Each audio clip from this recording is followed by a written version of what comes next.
Senhoras, senhores, queridas irmãs, queridos irmãos espíritas, permaneça conosco a paz do Senhor.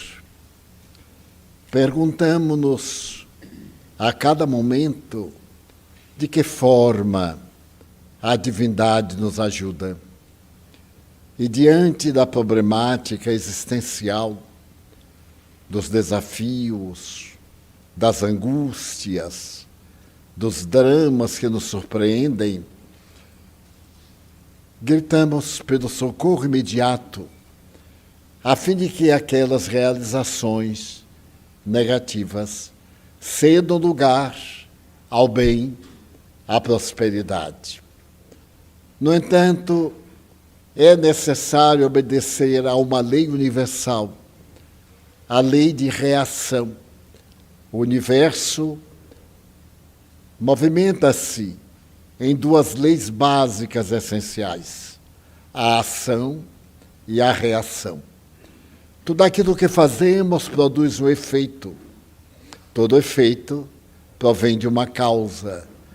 Quando o efeito é inteligente, a causa, obviamente, é também inteligente. Essa ligeira apresentação, porque eu gostaria de relatar um fato de como a divindade nos ajuda da maneira mais complexa e aparentemente mais difícil.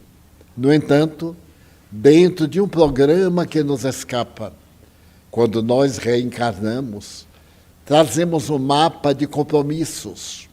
Alguns, com tarefas específicas, conseguem firmar verdadeiros documentos de responsabilidade e submetem-se ao sofrimento como fenômeno normal que é da própria evolução. Tudo que existe experimenta o fenômeno do desgaste.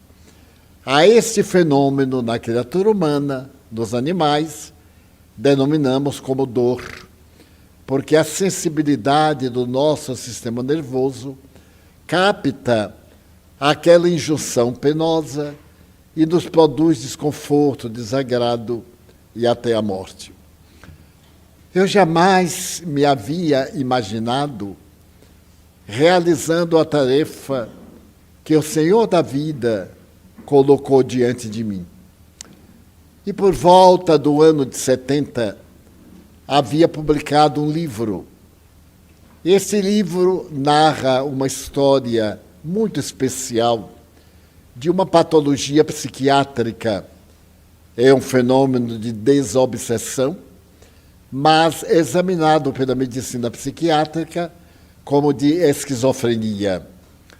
O livro chama Grilhões Partidos. E eu me afeiçoei muito especialmente ao livro, porque ele retratava muitos dos meus conflitos na mediunidade. Porque o médium é um ser interexistente.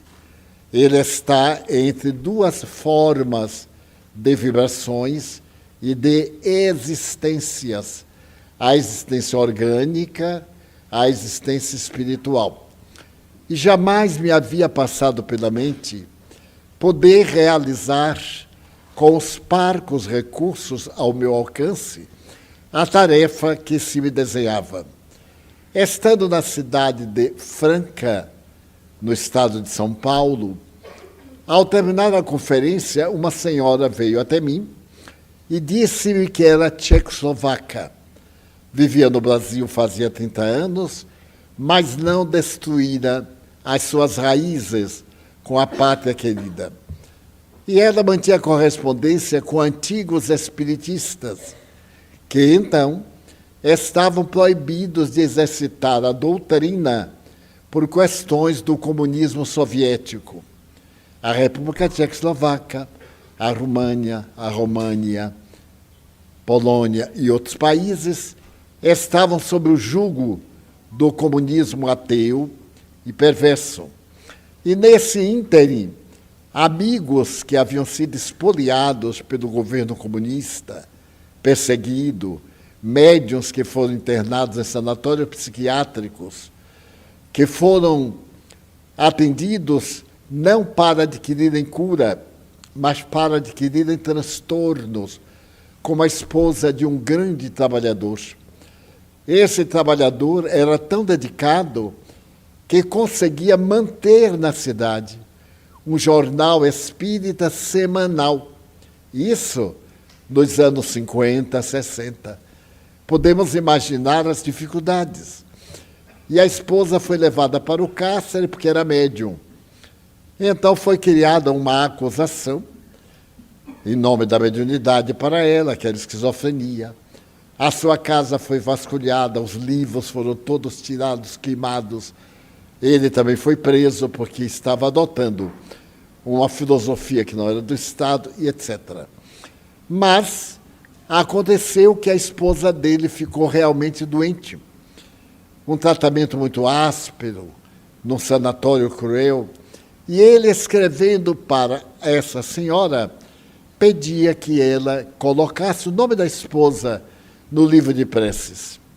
E ela me disse: Serivaldo, quando ele me contou o caso dela, eu me lembrei do Grilhões Partidos. Mas como fazer chegar, se o livro estava em português e havia uma censura?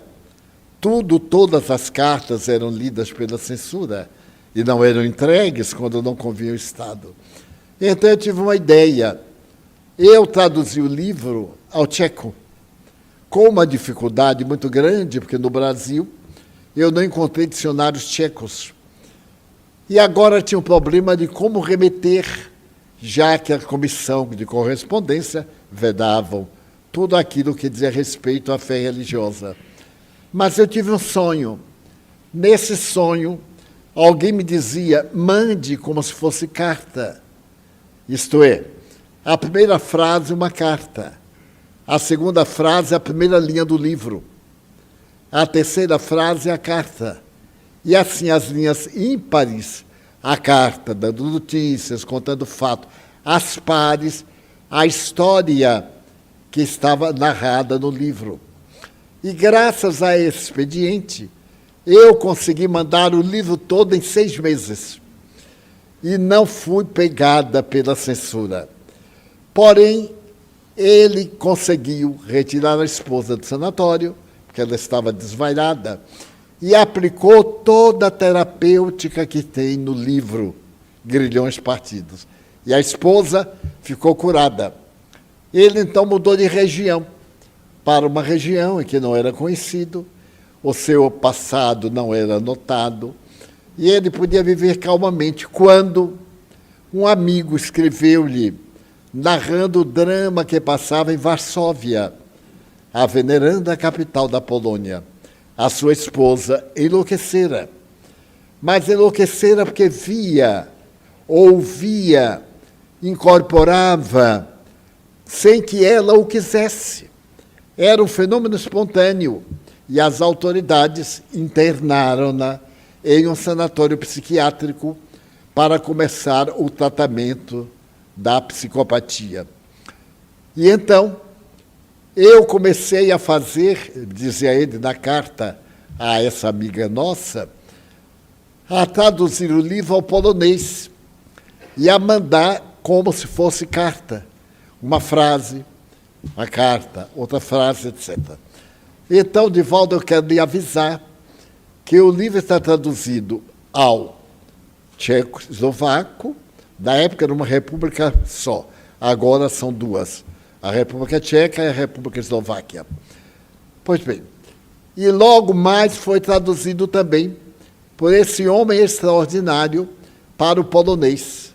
Eu me senti tão feliz de saber que a mensagem, psicografada aqui no Pau da Lima, estava salvando vidas na República Tcheca, na República Polonesa. Eu tenho um carinho muito grande pela Polônia, como homenagem a Chopin, a Madame Curie e a outros vultos a que eu amo devidamente, pela grandeza das tradições polonesas. Então, senti uma felicidade incomum. Passaram os anos, a minha amiga desencarnou, mas eu fiquei sem o meio de me comunicar com esse cavalheiro e com o outro da Polônia. Nesse ínterim, eu fui proferir uma conferência em Viena. E como não tínhamos ninguém ali que conhecesse o Espiritismo, um jovem tcheco-eslovaco que havia fugido do regime comunista com um amigo, o amigo foi morar no Chile e ele ficou em Viena, tornou-se cidadão vienense. E aprendeu perfeitamente o alemão. Aliás, ele fala 9 idiomas, fala e escreve. E então esse jovem recebeu-me na sua casa. Era um apartamento muito pequeno. Ele renunciou ao seu quarto, foi dormir numa cama improvisada na sala de jantar, que era também um cubículo, para me dar o máximo de conforto durante os dias que estivesse em Viena, com um brasileiro de Minas, de Belo Horizonte, que era o nosso intermediário. E esse rapaz, Józef Jakulak, sentiu fascínio pelo Espiritismo. Ele abandonou a pátria, era agora cidadão austríaco e tinha uma permissão para periodicamente visitar os seus pais e irmãos que continuavam na República Tcheca. Ficamos amigos. Eu sou como um pai para ele, pela minha diferença de idade e por outros fatores também de natureza espiritual. E criamos o primeiro grupo espírita na Áustria, no século XX. Não havia. E ele, então, se dedicou com o coração e a alma. Tudo quanto ele ganhava, quanto ele fazia, ele aplicava no centro. Alugou uma casa muito boa, teve permissão para modificar, para fazer um mezanino. Em suma, um verdadeiro missionário. Magrinho que parece um garfo, aquela coisinha, mas uma alma gigante. Passaram-se os anos e ele me perguntou se eu teria coragem de falar em Praga, a capital da República Tcheca. E eu lhe disse que eu tinha coragem de ir ao inferno, se fosse necessário. E então foi quando a República Soviética abandonou os países e a chamada União Soviética se desintegrou. Então a República Tcheco-Eslovaca, a Polônia e os demais países voltaram às suas origens, mas eram países que não tinham polícia, que não tinham exército, porque eram dependentes da União Soviética. Muito bem. Nesse ínterim que nós fomos a Praga, a conferência foi no teatro. E pela primeira vez na história da cidade, se falava publicamente sobre o Espiritismo. Voltamos a Praga. E depois fomos a outra cidade, Brno. E nesse ínterim separou-se a República Tcheca da Eslováquia. E passamos também a visitar a capital da República Eslovaca. Mas então, certo dia, Józef me disse: Divaldo, você gostaria de ir a Varsóvia? Lá eu descobri que tem uns remanescentes, mas é provável que não tenhamos público. O grande problema é encontrar alguém que fale português para traduzir. Porque ele pagava uma importância alta aos tradutores tchecoslovacos, e ele também em alemão, ele tinha pudor, evitava falar o idioma, não se achava em condições. Pois bem, eu disse a ele que nós iríamos, e programamos. Havia alguém que se interessaria em organizar a conferência, que seria numa sociedade esotérica, uma livraria. Mas o problema era aquele que nos iria traduzir. Nesse ínterim, foi colocada na universidade uma convocação, se alguém falava português do Brasil, porque o português que se ensina na Europa é de Portugal, não é o português do Brasil. E as diferenças linguísticas entre as duas nações quase faz lembrar uma ligeira diferença entre o português e o castelhano. E então o rapaz desejou estudar o português do Brasil. Deu na cabeça dele. Ele falava muito bem o francês, o inglês, o alemão, falava o polonês, claro, sua língua natal. E ele foi à universidade. Mas quando chegou na universidade, todas as vagas para o português eram na Cátedra de Portugal. Não tinha lugar. Mas havia uma vaga na Cátedra de Português do Brasil. E ele então disse, bem, eu vou ver como é que é esse português do Brasil. Matriculou-se e se apaixonou pelo português do Brasil. De tal forma se apaixonou que foi o aluno mais excelente que a universidade teve na área de traduções. Ele ficou tão notável falando português que ganhou uma bolsa de estudos no Rio de Janeiro para aprimorar o idioma. E veio passar um mês no Rio de Janeiro. E no primeiro dia, que depois que ele se hospedou, ele saiu para ver o encanto do Rio, era o tempo que havia no Rio de Janeiro uns lotações que chamavam fominha, porque parava em todo lugar e ia botando gente até o telhado. E ele entrou numa fominha dessa para ir ao Maracanã, que era dia de jogo de futebol. E numa dessas, ali dentro do veículo, o chofer deu um freio chamado freio de arrumação. Dá aquele freio, todo mundo que está atrás vem para frente, que tenta frente vai para trás, para arrumar o carro. E ele tropeçou numa moça. Tropeçou uma moça negra, e então pediu desculpas. Ela, bem carioca, perguntou assim, mas que lindo o seu português. Você é brasileiro? Ele disse, não, eu sou polonês. Não é necessário dizer que a carioca agarrou o polonês. Com todo o jeito carioca. E disse a ele, para onde você vai? Disse, eu vou ao Maracanã. Mas fazer o que do Maracanã? Ver um jogo? Qual nada? Venha comigo ao Centro Espírita André Luiz. Eu vou proferir uma palestra lá. E ele perguntou, e o que é espírita? Ele disse, venha ver, venha ouvir. Ele foi, tenho que cortar, porque é muito longo, e se tornou espírita. E casou com ela. Voltou para Varsóvia, casado com essa moça. Nesse dia em que foi colocado na universidade o pedido de alguém que falasse português de Portugal ou do Brasil se apresentasse, ele, lendo, ficou fascinado, porque dizia que era para traduzir um brasileiro que ia proferir uma conferência na livraria esotérica. E então ele ficou empolgado, ofereceu-se gratuitamente, porque na Europa nem bom dia se dá de graça. Quando diz assim, bom, tem que chegar qualquer coisa para dizer dia. Ele se ofereceu de graça, e quando eu cheguei, está aquele rapaz de 25 anos, falando mais do que eu, e olha que eu falo muito, e falando e tal, e entusiasmado. E fomos. Quando nós chegamos, eu esperava encontrar umas 6, 8, 10 pessoas. Tinha 94 pessoas. A livraria estava entupida. Tinha um primeiro andar, uma escada em curva para o primeiro andar, e gente ali na escada, nas estantes. E na porta, eu vi 2 homens de óculos Ray-Ban, roupa negra, semblante fechado. Eu atribuí que era a polícia.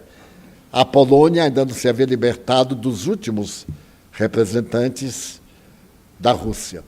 E era realmente a polícia. Proferia a palestra. Ele fez uma tradução belíssima, com uma velocidade incomum. Ele disse, Divaldo, eu fui brasileiro. Noutra encarnação, eu fui pernambucano. Eu digo, que pena. Poderia muito bem ter sido baiano. Para que foi para lá, para tanto calor, tanto tubarão ali na praia? Na Bahia nunca apareceu tubarão. Tem tubarão de 2 patas, etc. Traduziu maravilhosamente. E quando eu terminei, aqueles 2 cavalheiros vieram e me disseram que pertenciam à polícia secreta da Polônia. Porque alguns comunistas e outros católicos estavam no Papa João Paulo II, Papa polonês, e um grande Papa, hoje santo pela Igreja Católica. E haviam feito um complô para impedir a conferência. E a polícia secreta soube que se desejava empastelar a livraria e impedir que ali levassem a mensagem do demônio, o espiritismo. Mas eu era uma pessoa que eles não podiam fazer isso, porque fazia 5 anos eu havia sido nomeado embaixador da paz pela Universidade da Paz em Genebra, na Suíça. Tanto eu quanto Nilson.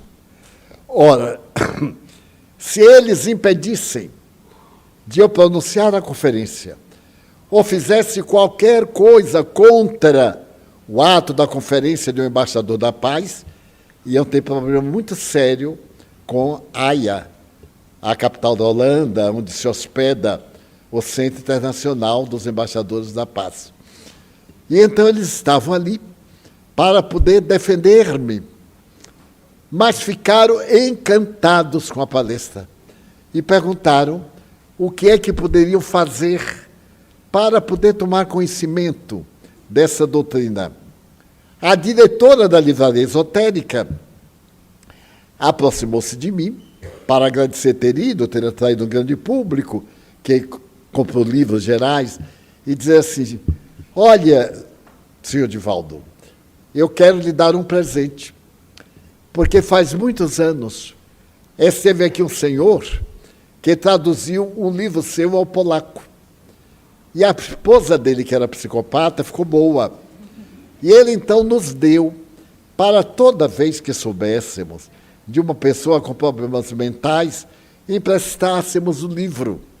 E o livro acaba de chegar depois que curou uma menina de 12 anos, através do método, e queremos lhe dar de presente. Esse original ainda escrito manualmente. Então eu vi pela primeira vez o nosso livro, Grilhões Partidos, em polonês. Hoje está em tipografia, foi traduzido já, melhor corrigido, etc. E então eu fiquei ali olhando aquele grupo e criamos, por sugestão do meu intérprete, o grupo espírita Leon Denis, porque ele era apaixonado por Leon Denis, que é o nosso herói espírita desta quinzena. Em nosso site, inauguramos cada 15 dias a história da vida de um herói espírita. São 4 minutos que a pessoa gasta para ler. Então, dê uma olhadinha, leiam essa vida notável de um espírita francês, autodidata, que escreveu as mais belas obras de espiritismo no século passado.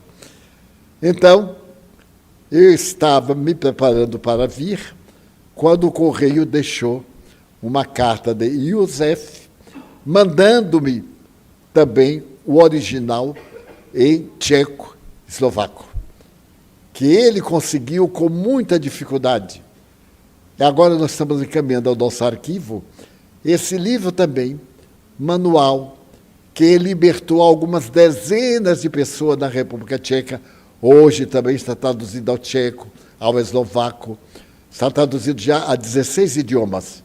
As nossas obras, algumas estão traduzidas a 19 idiomas. É um recorde para o movimento espírita.